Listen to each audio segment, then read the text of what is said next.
Welcome back to the YouTube channel. I know I might not sound very super clear and crisp, but it's because my other wireless mics had broke. I had to order some more, and the ones that I have right now, I absolutely do not like them, so I'm going to be sending them back to Amazon and getting some newer ones. But as of right now, we're going to make do with what we have for right now. This one will go into part 4, and we'll go all into the nitty-gritty of everything, the meat, the potatoes, the everything. So just stay tuned and just bear with me, because at this point, we're getting over it. And look, y'all, I got a special surprise that is coming up in my next future vlog. So stay tuned for real. Not too long. We're gonna go to part 4. I'm almost done, though. Almost done. Anywho, I got my braces. This is another story. I'm gonna go back a little bit because this is in April of 2024. When I got my braces, do you know this said to me, "Who said you can get braces? You're not my mother."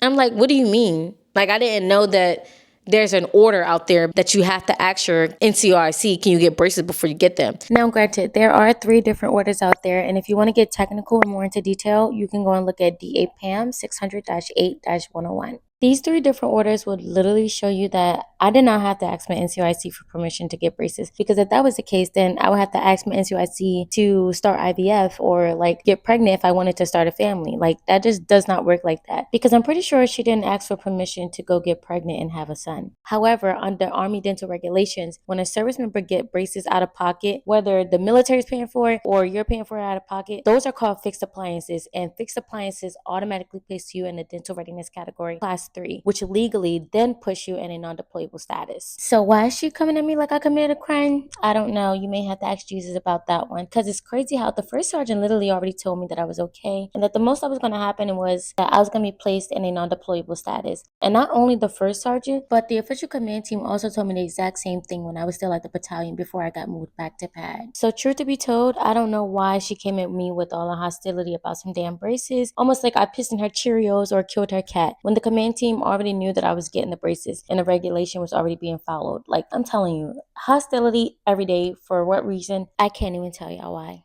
She's like, no, I'm just saying because, like, you know, if you want to go on deployment and stuff like that, now you want to bring up deployment. Because for the past almost year, like when I first got there, I kept asking you, like, you know, can I get sent to, you know, the TDY in Germany? Can I get sent to the bunker or whatever it could be? You kept telling me no. Now, all of a sudden, my braces is stopping me from being deployed. And I don't need a deployment under my belt in the Army. I already got shit under my belt, okay, for the Marine Corps. Don't need that shit. So when she said that, I'm like, okay, I don't really need to deploy. And I already asked multiple times, so I didn't really think that it would be a big deal, you know?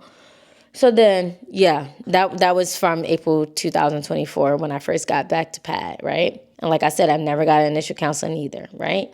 So now we're going into 2025. So back to that, the whole duty situation. She put me on duty for January 17th, and that was the day that command ceremony, leaving from one position to another position. And I gave her that schedule in advance. I gave her November, December, and January. So she knew about all of, like, everything from November all the way up to January, and still decided to put me on duty. Keep in mind, I have not been on duty since I've been in the fleet with the Army, and Saavedra has not either. But they never put nobody else on duty, but all of a sudden now I'm getting put on duty when I have additional duties. That's crazy. So I told Sergeant Major, I was like, yeah, I'm not going to be able to attend your change of command ceremony because Sergeant First Class Brown put me on duty. And she was like, okay, well, I'll engage. But then at that point, I was already irritated and pissed off. So I'm sitting in a room with 𝒕𝒐𝒊𝒏. 𝒕𝒐𝒊𝒏 sees me get up. I left and I went to the command suite. I talked to Sergeant First Class Skaggs. Keep in mind, they fucking close as fuck too. I'm not knowing that these people are close that way. I'm just trying to get relief, right? But everybody's each other. That's what it's giving. And I'm telling you, that shit is going to fucking catch up with it. I goes to him and I tell him about the forging patient signatures, and I try to bring it up to Sergeant First Class Brown. She didn't say anything about it. And I also told him about, you know, the possible targeting that I'm, you know, starting to take notice of in that office. He tells me, oh, I'm not going to talk to her about it right now. I'm going to wait until after the holidays, because if I talk to her about it right now, she's not going to be dumb. She's going to know that, you know, who it came from, whatever it is. I'm like, okay, whatever. So then 15 minutes later, I'm back in the office or whatever it could be. I hear people talking, but it kind of sounds like they're saying something like patient signatures or something like that. And I open the door. It's Sergeant First Class Skaggs talking to fucking Staff Sergeant 𝒊𝒏 in the hallway. He looking at me like he seen a fucking ghost. You just told me that you wasn't going to say nothing until after the holidays, but here you are. This has been the worst experience in my fucking life. Okay. So we're going to keep going. Sergeant Majors engages. I didn't have to do duty for January. She recycled me and put me on duty for the month of February. And I'm like, why is she so fixated on putting me on duty? So I already knew the answer to the question because she tried to make it seem like it's not her putting me on duty. It's QC or operations or whatever. And I'm like, girl, what the fuck are you lying for? You acting like I never wrote a duty roster. I literally wrote duty rosters from boot camp, MCT, and PA school, literally the master scribe. So I'm just confused on why are you lying to me? And then when I got in the fleet in the Marine Corps and I became an NCO, I was also doing duty rosters. So why are you lying about it? So what I did was to see if the person that worked in operations was going to lie to me about it because I already knew the answer to it. I was like, how do the duty rosters work? You know, he was like, basically we send out the allocations to each department, and the department NCRC, they choose whoever they're going to put on the schedule. Because she tried to make it seem like she didn't choose me to be on the schedule. But you know what the most craziest thing of it all is? That when I told you guys in part 3 how First Sergeant was basically telling her to like reschedule me or like, you know, recycle me on the duty roster. Before that even happened, I went to First Sergeant Hatcher and I was trying to make a complaint about her continuously scheduling me more than any other soldier would get scheduled to work, and that I was barely having any time off on my own to myself, and how I felt that I was being targeted. And now she wants to put me on duty every month, that I am not able to do CQ because of my additional duties. He told me that she personally came to him about the situation and asked him what should she do about it, because I also went to the command sergeant major about her scheduling me to work during the same time frame that the change of command ceremony was happening, and she put me on duty on the day of the change of command ceremony. As you guys can see from the text messages that I posted, this has to be deliberate, and I knew for a fact that I was being targeted. However, First Sergeant Hatcher told her that she should recycle me the next month. So yes, I do believe that she was hyperfixated on putting me on duty and clearly targeted me for whatever reason. And then that's when the memorandum was adjusted to exempt me from having duty, given the fact that I expressed I was working on a Panama schedule, but it wasn't really Panama for me because I was getting scheduled more than anybody else. I was barely getting any days off like everybody else was. And there would be times where I'm working more than 3 days in a row with only 1 day off most of the time. So again, we're going to ask Jesus about that one. They chose, Operation chose, but you're fucking lying. So I was like, okay, thank you for letting me know that, because I already knew that she basically put me on duty. Then towards the end of February, I come off an investigation. And then when I come off an investigation, I'm still working at PAD, right? Then that's when the situation came in on this TikTok live where she was like, oh, like randomly. She's like, why your titties look so big? What you got on a push-up bra? What you got on a push-up bra? What you got on a push-up bra? And then people that was in the live, who seen the live, they was like, you need to go and report that because that is not proper or professional behavior in an office setting. Why does she feel comfortable saying that stuff to you? Why is she talking to you like that? Why is she saying that stuff to you? I was like, I don't know. It's just like, it's been like this since 2023. It's like she always trying to like publicly humiliate me, and I don't understand. I really just don't fucking understand this. Anyway.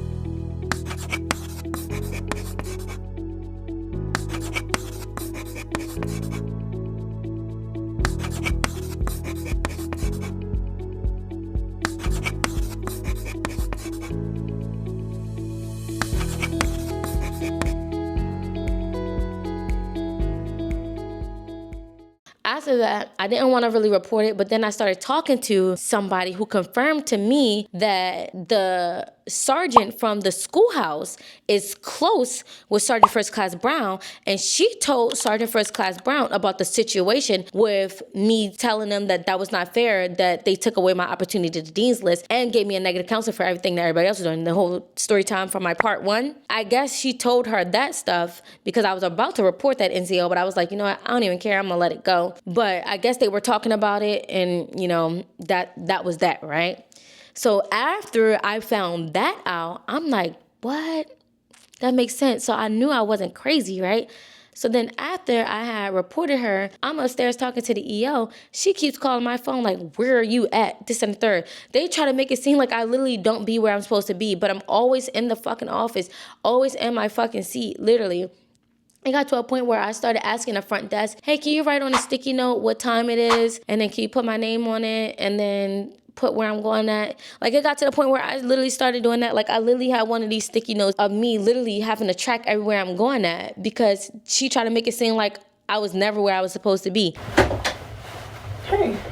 Hi. How you doing? I'm okay. So,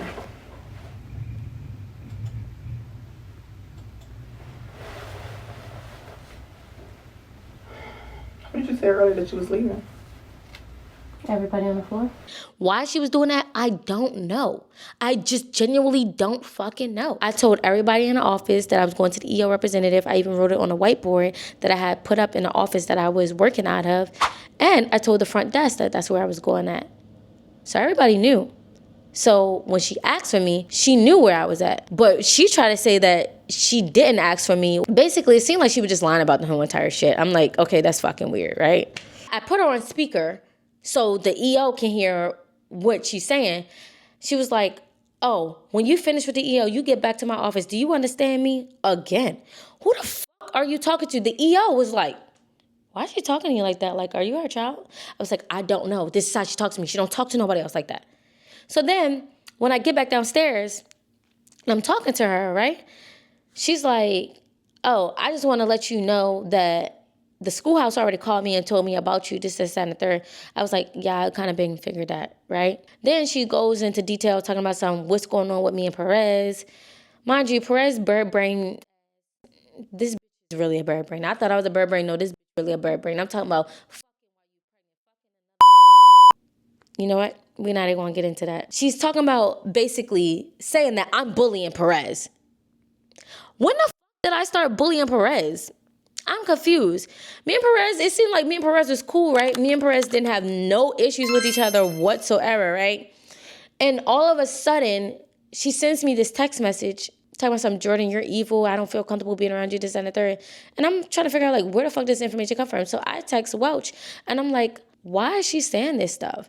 Welch tells me, oh, it's because Saavedra and Ryu, they was in the office and they was talking about you. And while we're on the topic of talking about people, Miss Girl, you have the audacity to sit here and talk about me to these people in this office and tell them that I'm just mad at you because you went out the country and didn't tell me. I could never be mad at you or mad at anyone for going out the country and not telling me, unless if we are close, almost like sisters, and we are planning to spend our birthday together and do things for our birthday together, and also is planning a trip for our birthday together, and then you're still talking to me as normal, like we still going along with these plans, and then all of a sudden you end up out the country. Don't tell me. That's so weird. Are we really friends? Like, are we really cool? Like what's tea? Tell me what's tea. But anyway, like I said, the audacity that you had. But I hope all is well in your life. And I'm just gonna leave this here. You probably was talking about me too. I don't fucking know. Cause I'm not putting shit past none of you in that office. So she's like, yeah, Ryu and Saavedra, they was talking about you, and they was telling the new soldiers to beware of you, and just be cautious with you. I'm like, that's so fucking weird. Why the fuck would they do that? So I approached Saavedra, and I'm like, in a non-confrontational way, but obviously it was confrontational because I'm basically saying, why would you do that, right? And I'm like, I said, Saavedra, why would you tell the new soldiers to stay away from me? She was like, no, excuse me. She was like, no, it wasn't in that way. We were just saying because how you are in the office. We were just talking about like how you are in the office. And what she explained to me when she stated how I am in the office is because normally I'm really bubbly on a day-to-day basis, but like if work needs to get done, I don't do that bubbly stuff. I'm like literally tunnel vision focused, and I'm like, what needs to get done? I'm delegating, even though I'm not even in a supervisory role at this point, but I'm trying to make sure that everybody's pulling their weight and all the weight is not being put on me. It's like I said in my previous series, they would try to put all the work on me. So why would I not defend myself and stick up for myself? But anybody else would do that, right? So you're going to tell a new soldier to stay away from me because I stick up for myself? That's weird. That's what she meant by that. Like, okay, but still, why would you do that? Like, what was the purpose of you doing that? Because you could have let her find out from her own experience with me, but you went ahead and tried to like salt up my name before, her fully getting to know me. Because the thing is that I was helping her with finding an apartment. She found the apartment, and I was helping her do the referral bonus and stuff like that. And now all of a sudden we're talking about hanging out and shit. Now all of a sudden I'm evil. She don't want to hang out with me. Isn't that fucking crazy? So the thing is that when Brown is talking to me, she tried to make it seem like that I'm bullying Perez. What's wrong with you and Perez? Nothing to my extent. Have y'all had any type of run-ins? I would have a sit down with both of y'all, so because something was said to her. Okay, yeah, I believe that. So what? I believe that. You believe what? That something was said to her. You said you believe something was said to her, and I believe that. Right, so I'm saying, so I said I would have a sit down with y'all to see what was said or make what was the reason for that, because I don't know. But something was said to her because she came to me today and said that she feels uncomfortable. You said something to her, something like that. So I don't know what was said, but just be mindful of whatever or have you talking to somebody. In the next clip, you'll see the screenshots that I don't think I showed before, but it's literally the screenshot between me and Perez. And you will literally see what she sent me, and you can see my response. No way or shape or form that I ever try to make this girl feel uncomfortable. So it's either she exaggerated and lied about it, and I kind of get the sense that she is doing that, because even a you just can't trust people. Because Perez told my son, please don't text me outside of work, this, and the third. Because where the fuck did that come from? I'm like, okay, whatever, girl. You guys see what I'm responding back and saying, because like I just think that was so fucking unnecessary, right? Then while I'm talking to her, I'm like, another thing, you didn't have to say what you said, how you said it on the phone. All you had to do is say, when you finish down there, can you come to my office? You could have said it like nicely or whatever it could be. And she starts going off, talking about something, why are you playing a victim and da-da-da-da-da-da. Insert the clip. So I don't understand. Okay. I'm coming to, first off, I'm going to talk to you condescending, okay? So I need you to get this back. Every single time I talk to you, Jordan, I'm telling you, okay? Because you feel some type of way somebody talk to you. I'm not, okay? Listen to me. When I talk to you, I talk to everybody the same way, same matter, no matter what it is. Pause. Absolutely not. That is a false statement. From this text message screenshot that you guys see, this is a person who also informally reported her to the command, and the command didn't do nothing but remove her from PAD and put her at the company until it was time for her to EAS from out of the military. Then, as you can see in the detail of the text messages, I'm talking about how I was telling a story to another person, and they were so much in shock that she would even talk to people like that. I had them listen to the voice recording, and they were like, there's no way that she talks to people like that. There's also people in PAD who works there still and was working there when I was working there and said that she never talked to them like that. So for one, you're lying about saying you talk to everybody all across boards. That is so unreal. Like, at your big ass age, just be honest. Like, I don't understand why you're being like this towards me and then trying to like cover your tracks. Like, it doesn't make any sense. So for you to feel like someone's being condescending to you, I'm never condescending to anyone. I talk to you how I talk to anybody else. So anywhere, anytime, the same way to anybody. I just want you guys to take a pause to notice how her voice and tone just started to slowly soften, because she's starting to catch herself and see that she actually does talk to me that way and trying to cover it up. But it's already like exposed, and the cat is already out of the bag. You already did it, honey, and you can't take it back. Okay. So you can stop with someone being me being condescending, because I'm the same with anybody. It doesn't matter who it is. I'm the same way. But you just told me that others perceive things differently, and I'm just telling you my perception. Okay, that's your perception, but I'm telling you though. You guys remember in the last clip where she was basically telling me that I have to be mindful of myself because others could perceive things differently, and the military definitely says that perception is reality. I guess it's not reality when it applies to you, right? So I don't know what was said, but just be mindful of whatever or have you talking to somebody. Right, so I'm saying, so I said I would have a sit down with y'all to see what was said or make what was the reason for that, because I don't know. But something was said to her because she came to me today and said that she feels uncomfortable. You said something to her, something like that. So I don't know what was said, but just be mindful of whatever or have you talking to somebody. I haven't said anything to her for her to feel that way. I mean, I'm very mindful of myself. I'm just saying, maybe you may think that, but maybe she don't. I don't know, so I said that. Okay. You can, someone's perception could be different. I don't know, so I'm just telling you. That is absolutely true. I agree. But when I'm telling her that I perceive things differently with what she said, and not only what she said, is how she said it. And the EO representative also seen it. Now all of a sudden, you know, she's just telling me, and that's just my perception or our perception, and she don't feel like she's doing anything or saying anything to me in a manner where it comes off as disrespectful or condescending. Rhonda, please. So I'm just, you feel that whenever I talk to you, I'm talking to you, I do not. I talk to you the same way to anybody. You're the same across the board. No one gets talked to differently around here. Okay. Hold on, wait. Let me give you guys the rest of the audio. Did she tell you everything else that was in the text message? Did she tell you I was evil? What? Yeah. She didn't tell you that part, did she? No, I'm just asking. I talked it like I always tell you. Like I always tell you. I listen to all sides of a story. Did I not tell you that? I always tell you that. I said I listen to all sides of stories. Well, I beg to differ because according to your bestie, aka my former A school instructor from Fort Sam Houston, Carrie Tidwell, a lot of stuff that she was telling you, you literally took that and was like, I'm going to make her life miserable. And keep in mind, there is a very trusted source of where this information came from, of the fact that Carrie was coming to you and telling you like, hey, we have this student that's coming to you and everything else that she told you. And you decided to go above and beyond to make my life miserable. But you know what? God sees everything. And if you take that as a threat of me saying God sees everything, then by all means, because I am no supernatural freaking superpower human to make your life miserable. Only you can do that with your decisions and your actions and how you treat people. So I'm gonna say what she came to me with, okay? So if I said I will sit down, I sit down with all parties involved with anything I ever come to anybody with. I always tell you that. I don't just listen to one side of nothing.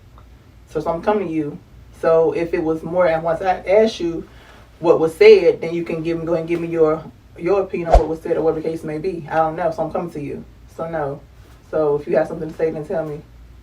So remember when I told you guys there's always going to be two sides of a story, right? Now, it could sound like this NCO is probably just frustrated with the day or probably just with me personally.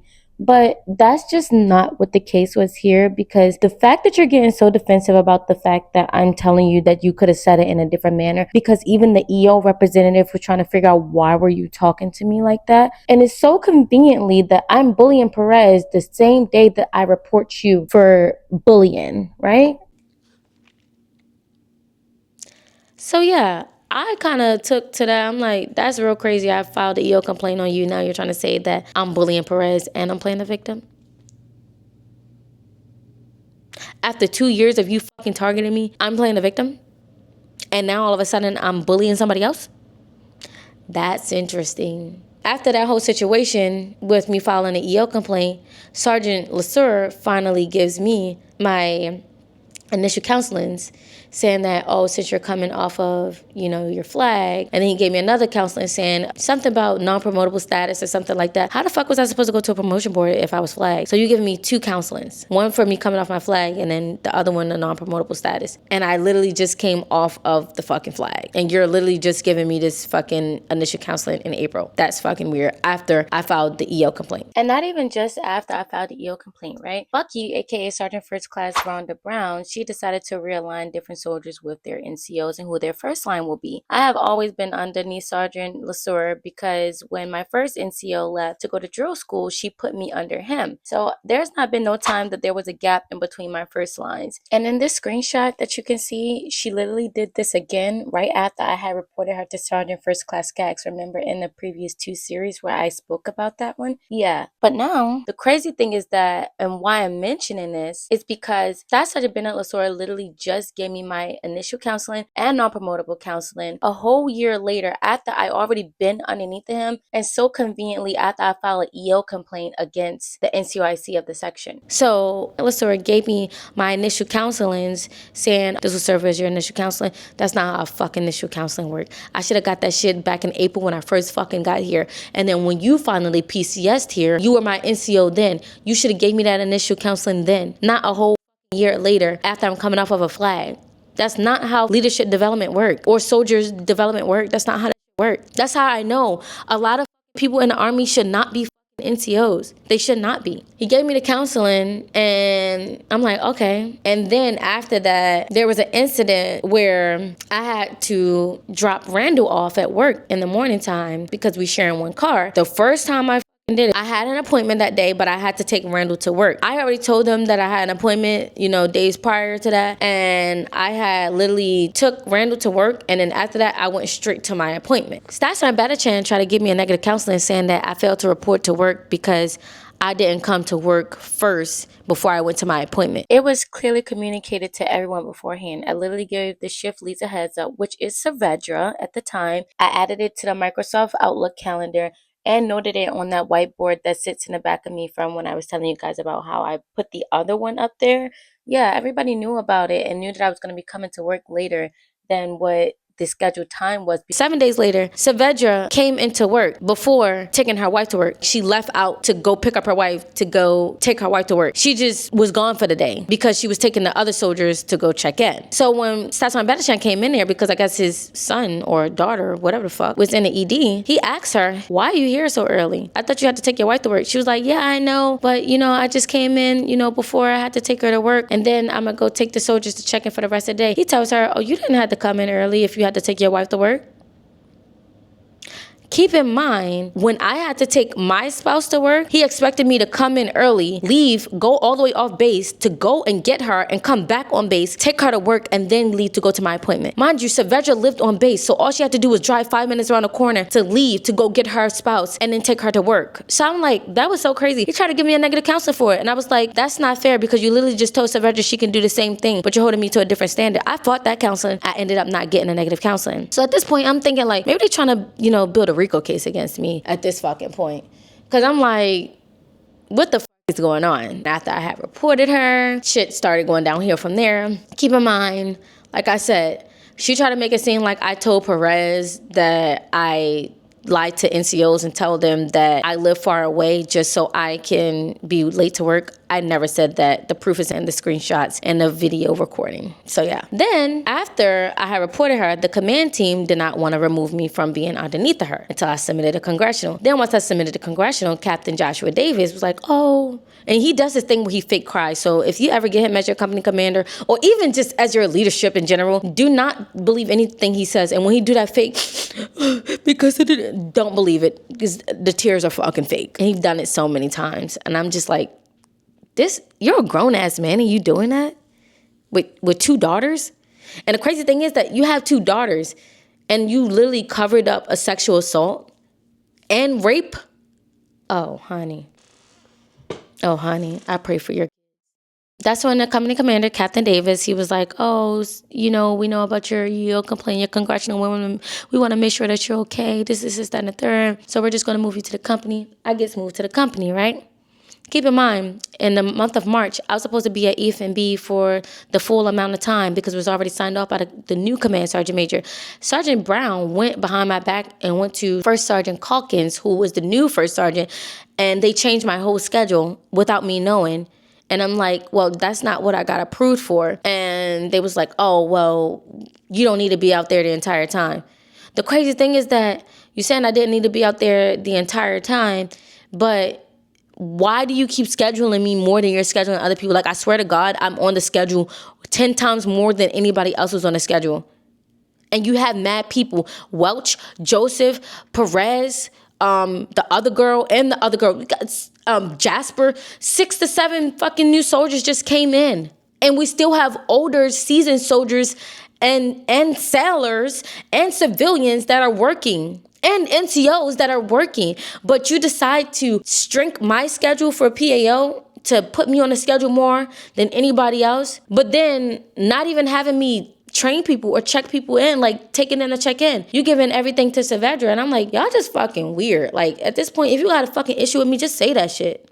Say that shit. We're gonna go to part 5. Yeah, because it's beginning to be a lot and people just keep asking me and I don't want to answer every single comment. Instead, I will just put it here. So just bear with me. We almost done.